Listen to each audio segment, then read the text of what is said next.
Welcome to Basic Black. Some of you are joining us on our broadcast. Others are joining us on Facebook and Twitter. Hello, everybody. I'm Chris Collins, your host. Kelly Crossley has the evening off. Tonight, generational activism. We, like you, are dealing with the effects of the coronavirus pandemic and are taking precautions. We are working with a limited staff, and our guests are joining us remotely. Protests sparked by the death of George Floyd saw an outpouring of people across the world demanding an end to police-involved shootings and an end to systemic racism while COVID-19 continues.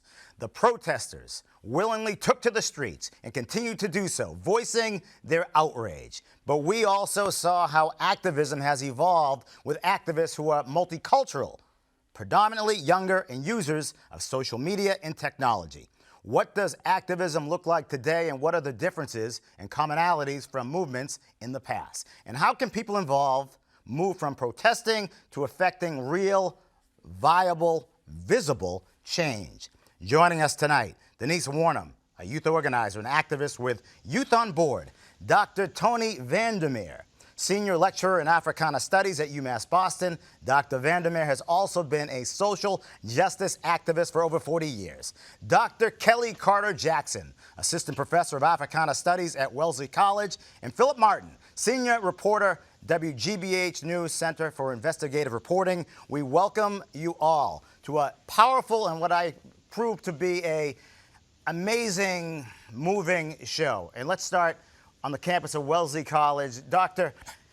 Kelly, when you look at young people day to day and they're actually doing something, they're moving, they're making a difference, a stand, and they're not standing alone anymore. You know, they're standing with scores and scores of people. So the courage has been backboned by legions of others. There are things that I thought I would never see in my lifetime. I never thought that Massachusetts would elect a black governor. I never thought America would elect a black president. I never thought Black Lives Matter would matter to so many different people of different ethnicities. What is your thoughts? Yeah, this is definitely a new moment that we're living in. I think recently, back to the 4th of July and how in my neighborhood, there were more Black Lives Matter signs than there were American flags. And that startled me because I live in a predominantly white neighborhood and I've never seen so many signs up in my life, so many signs of solidarity. Now, it doesn't necessarily mean all my neighbors talk to me, but the signs are there, right? So in some way, you know, I think that we're seeing a lot of symbolic movements. But my concern is, are we seeing substantive movement? Are we seeing systemic movement? But I will say I have never before seen so many active, young, old, white, black, Latino, Asian people coming together in ways that I don't think any of us have witnessed in the most recent generation. Denise, as you look at, you know, the foot's on the ground or feet on the street, what are you seeing as a young person? I'm excited. I'm seeing more and more young people come together. I'm seeing more and more young people get angry, but for all the right reasons, and actually have support for their anger and resources for their anger. And I think it's an amazing thing. You know, our young people, they are working hard to dismantle the social norms and disrupt what some people see as comfort. And we all know many great civil rights leaders were young when they started, high school, college students. You know, they shook the system, they shook the movement, and they started young. Tony, someone who's been doing this for 40 years, how enthused and encouraged and, let's just say, happy are you with what's going on in our country today? You know, it's what a relief it is. Yeah. You know, it's a good feeling. I'm proud of these young people. It's very important that they stay vigilant and that they also learn from what people have done in the past, not just their successes, but their mistakes, so they themselves can make new mistakes. Philip, when you look at, you know, America today, obviously I think we're all in agreement we have a long way to go, but over the last, let's say, 2 months, have we made significant steps forward? I think the most significant step is seeing what folks call allies. Large numbers of people of various backgrounds, Asians, Americans, Palestinians, Jews, people of various hues, basically coming together around the notion of Black Lives Matter, basically taking that to heart, and also acknowledging that Black Americans basically made it possible for many other to become Americans. Take, for example, the 1965 Immigration Act, which was made possible as a result of the civil rights movement of that period. And there's acknowledgement of that. There's been basically an effort to promulgate that information for years, but it's largely gone unnoticed. Now there is a connection. People are connecting the dots, as Tony intimated. The dots are being connected. You see this happening across the board. You saw it happening at John Lewis's funeral, where intergenerational ideas were basically advanced in his last in the speech he wrote, or the words he wrote before he passed away. He spoke about the young people who were inspiring him, as he inspired so many crossing the Edward Pettus Bridge and running into the hands of those who hated him and sought to destroy him, who represented the worst of the institutions of this country, those sheriffs on the other side of that bridge. And so we're seeing this connectivity, and it's absolutely astounding. I saw it at Franklin Park, by the way. That was whoever. I'm sure Kelly and Denise, Tony were probably there when large numbers, about 20,000 people, marched through the park, again of all hues, of all colors, acknowledging that Black Lives Matter. Back in 1999 on Basic Black, Congressman John Lewis spoke with host Darren Duarte on his life and why he decided to join the fight for civil rights. We look back. I saw segregation. I saw racial discrimination. I didn't like it. When I was a young child, I saw those signs that said white men, white women, colored women. I didn't like it. I didn't like the fact that we would bus past white schools, beautiful school building, to some rundown so-called black school, or we had to go to school on broken down buses and white kids had new buses. I didn't like it. I resented the fact. And when we would go downtown to the little theater in Troy, Alabama, we would have to go upstairs to the balcony, and all the young white kids went downstairs. So I grew up resenting the system of segregation. And then I heard about Martin Luther King Jr., and that changed my life, really. Congressman Lewis, a small man in stature, but a giant, an icon in the civil rights fight. 61, he was riding. 63, he was protesting. He was the youngest speaker in Washington. He was an amazing man, and we lose him about 10 days ago. But his fight and his words continue to live with us today. Kelly, how powerful, how moving, and how meaningful was that the pandemic, the coronavirus, this activism that's happening today kind of coincided with the death of Congressman Lewis? Yeah, this current moment that we've been in has been particularly difficult to lose giants, really, in the field. Along with John Lewis, I'm also thinking about C.T. Vivian, who's the founder of Head Start. We are in a moment where we're losing a lot of our, figureheads, and it's tremendously grievous. But at the same time, I'm also really hopeful that we can take their legacy and we can build upon it, and that we can do, as Obama said at his funeral when he was giving the eulogy, he said, let's create a new Civil Rights Voting Rights Act in honor of John Lewis. Let's make voting a national holiday. Let's make sure that everyone is automatically registered to vote. Let's do all that we can to stop voter suppression. That is what terrifies me the most about this upcoming election. I don't think it would be necessarily the numbers that vote out Trump, but his ability to allow voter suppression to keep people from the ballot is what I think could possibly get him a victory. And so having, the actions of John Lewis and his legacy at the forefront in this current moment, so important. Yeah, 3 presidents at his service. George W. Bush, Bill Clinton, and of course, President Obama gave the eulogy.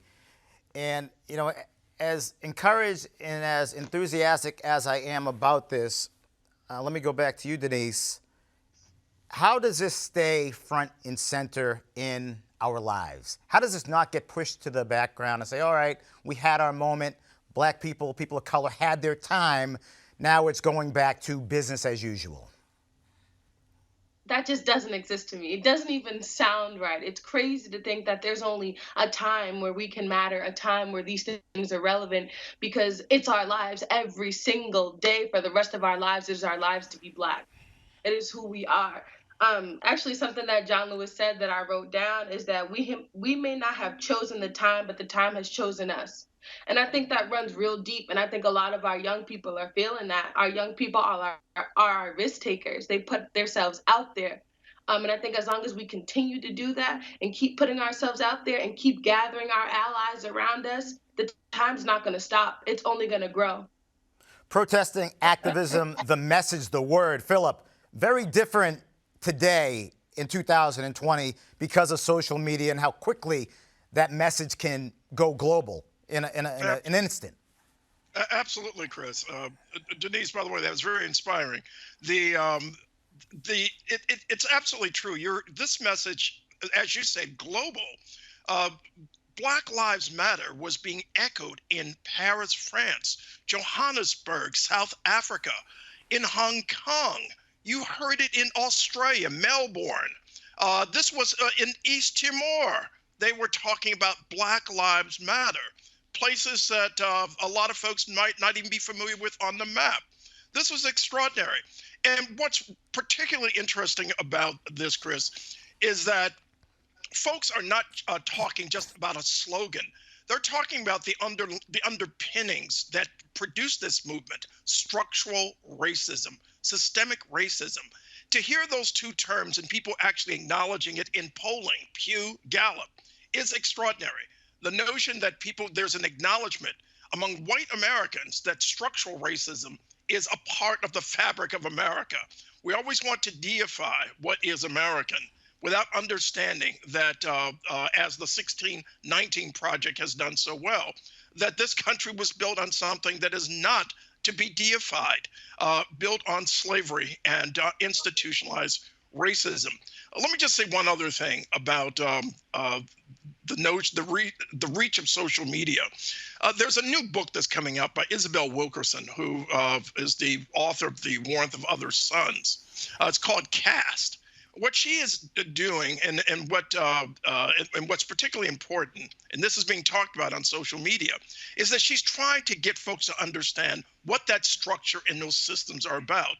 They're indemnified in this thing that we thought could not exist in America: racial caste.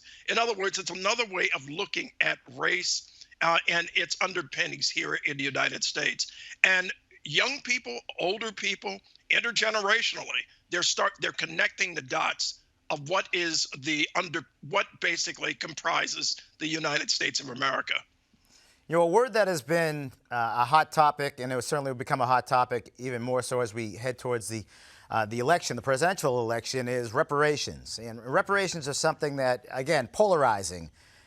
It seems to me that because we are in a different place than we were, let's say, 6 months ago, that word isn't nearly as polarizing, and there are more people actually listening to that word as opposed to shooting it down on first mention.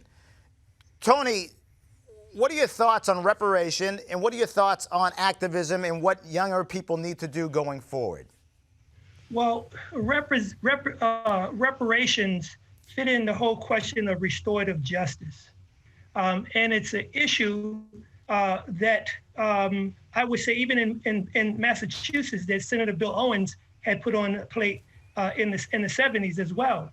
And there was large movements about that, and activists was trying to deal with it, because what reparations begin to deal with is saying now we have to repair people to the harm and the trauma that was done to them. And so activists have to keep in mind is that what is it that we're trying to do? And so part of this question, even in terms of dealing with institutional racism, is that how do we begin to change these institutions that create equity for people who are participating in these institutions. So, but reparations in many cases, in my perspective, is an act of self-determination, an act of particularly Black people saying this is what has to happen in order to make us whole. It's not about somebody else making that determination. It's about us making that determination in terms of what we're going to do in terms of society that we're going to live in. It's not necessarily even about integrating into a society. It's about being welcoming. It's about us being able to maintain the way that we see life, how we understand culture, and the practices that come with that, so that we are not being dominated by white supremacy or people telling us how we should act. We need to determine that. But there's a debt that must be paid. Dr. Martin Luther King talked about that, in his last book. There's definitely a debt that needs to be paid around the trauma, the harm that Black people has faced. And just the last point, and this talks to your point about John Lewis. John Lewis was a symbol of leadership. He took initiative on behalf of shared values. Those values was our humanity. And so, but the real point is that he was in many ways, more moderate than some of his fellow activists that was in SNCC. And what we're seeing now is we're seeing that energy with young people. But most important, in terms of us dealing with this anti-Blackness, the world is starting to realize, number one, is that we share common ancestry. Because when we talk about who's the mother of civilization, it's Africa. And so all of us, there's no one race, there's no multiple races, there's one race, and it comes from Africa and people of African descent. And so we all share common ancestry, but we have to pay that debt of the destruction of Africa and the destruction of African people and the destructions of all people who've been harmed in this world. Staying on that theme of making those of color whole, Kelly, the students that you teach, let's say in their lifetime, will they ever have that feeling, or will they ever be made whole? Gosh, I would like to say yes. My hope is to say yes. I don't want to see my children marching 25, 30 years from now. I don't want to see their grandchildren marching 25, 30 years from then. I think at some point we have to have a reckoning, a real reckoning. And it does go back to reparations. You cannot steal someone's bike, say sorry, and then ride off in their bike, right? Like it requires that you forfeit what you stole. And so, there has to be this kind of returning of wealth to Black people. There has to be a relinquishing of power in order for that to happen. And, while I'm encouraged in this moment, it has to be more than statues. It has to be more than flags. It has to be more than signs. It has to be substantive. And so, I tell my students, it's very easy for you to be an activist now because it costs you nothing. You're in college, it costs you nothing. But wait till you get a job. Wait till you're a homeowner. Wait till you're deciding where your child is going to go to school. And then tell me that you still believe in these, ideas. And so it has to go much further, much faster than what we're even seeing right now. I so agree, because those are the things you deal with every day as a homeowner, as a father, as someone who's trying to work in this community. And to me, it's just amazing that you all of a sudden you have Confederates. I mean, I grew up in Peabody. There were no Confederates. When I grew up, the N word, if it was said, and it was said, that certainly was there was no suspension. There was no, calling parents home. They barely recognized it. And to be at a point now where, let's say, someone like yourself, Denise, growing up in a completely different world, but still not even close to where it needs to be. What are your thoughts, your aspirations, Denise, at the young age, early 20s, that say in 20 years, when you're 40, when maybe you have a family of your own and maybe you have you're a homeowner, what are your aspirations, your hopes at where we are in this society, in this country? First and foremost, above everything, I am a mother. I have a 4-year-old son. Congratulations. And it's been crazy. It's been very emotional to raise a Black child, and especially a Black boy. And I think about that all the time, trying to figure out school systems, because I could go to Walmart and they selling bulletproof backpacks nowadays. So it hurts. It really hurts. And it definitely kind of shakes me like, this is something I have to be worried about. This is something my mother was worried about. this is something my grandmother was worried about. And it kind of touches on to what Kelly was saying. Like, I don't want him marching the same way that I've been hopping from state to state and being a part of rallies and movements. But I know that if he have to, he will, because that spark in our young people, that spirit, that dedication, that commitment, they have it. And like you said, they're not, because they don't have all the attachments of like the jobs or the home ownership, they're willing to take that risk, and they're going to keep being willing to take that risk to put themselves in situations that not everybody can. And I also think that online helps with that a lot too, because there are a lot of people who can't necessarily get out their houses or do everything it is that they want to, but having that online presence can can help raise awareness and consciousness and get to the direct hurt of it all, really.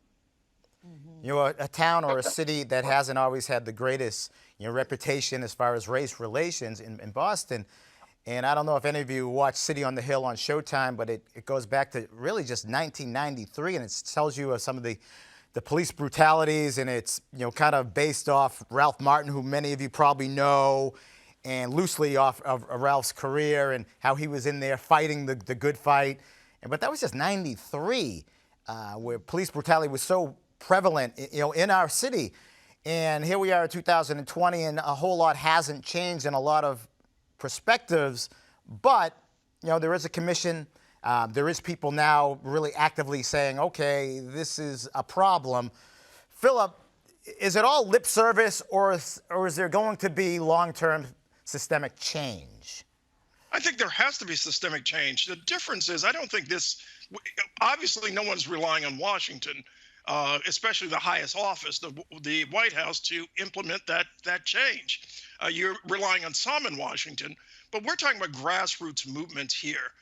We're talking about even to the point where folks are looking to the past, where cases, let's look at just police reform, the notion of police reform. There's some of that happening on Beacon Hill, of course, but there are a lot of things missing. For example, some of the prohibitions around young people. There's still too many things allowed, many people feel, to basically that aren't being addressed in terms of police violence against young people. In the schools, for example, school resource officers issues are still problematic. But there are also cases, I'm thinking about the DJ Henry case, which is basically being revisited. This is a case that occurred in the past, 2010, where a young man was shot to death out of Easton, Massachusetts, shot to death in a suburb of New York. And there was no real reckoning with the police officer who did that. We're revisiting this weekend, apparently. When I say we, I say community leaders, the public, citizenry, revisiting the Yuri Stamps case, a 68-year-old black man shot to death by a SWAT team in Framingham, Massachusetts, where there was no real reckoning. No justice. The Middlesex DA at the time decided not to even bring charges or to even look at the case in any comprehensive way. That's being revisited. So these cases are basically being revisited, looked at again, and there is efforts to basically bring justice where injustice has basically reigned. And I'll leave it at that. And I think you can see the systemic changes also, even in terms of who's been elected. People like Rachel Rollins, a progressive DA, and progressive DAs around the country who are basically looking at issues of injustice where that have reigned in the place of justice for so long. I'm glad you mentioned DJ Henry, who lives, in our community, and just, a wonderful family, and he was a wonderful boy. And I think about that case so often because absolutely nothing was done. And if there ever was a poster child for someone who should not forget about being shot, even had a gun drawn on him, I mean, he was that guy. He was Chris Collins. I mean, he was a kid growing up in the suburbs, going to college. I mean, so for that to go to where it went, and really not even a slap on the wrist, it's just, it's so tragic. And I'm prayerful I pray that, this whole, this movement can bring cases like that to the forefront, and they will be revisited in the proper due diligence will be done and the proper outcome will come of that. All right, has been the end of our broadcast. You know, I'll tell you what, I promised at the beginning of the show was going to be a great show, and my guests certainly delivered. Thank you to all our guests for joining us. Stay with us as we continue our conversation on Facebook and Twitter. But before we go tonight, we want to acknowledge the passing of local civil rights activist Mimi Jones. She was 73 years old. Last year, Miss Jones joined us at the Boston Public Library to discuss her participation in a swim-in at a Florida hotel back in 1964 that denied service to black people. During the protest, the hotel manager poured acid into the swimming pool. It was a pivotal moment during the civil rights era. Here's what she had to say about that day. I swam to the center of the pool and then I swam back, and before I knew it, I couldn't breathe because the water was bubbling up like this in front of me, and I could barely breathe. As it turned out, he was literally pouring muriatic acid in the pool on us, and he was aiming for my face. So that iconic photo that you've probably seen, and if you Google acid in pool Monson Motor Lodge, that young teenage girl who's screaming like this, that photo went around the world. This is poetic justice now.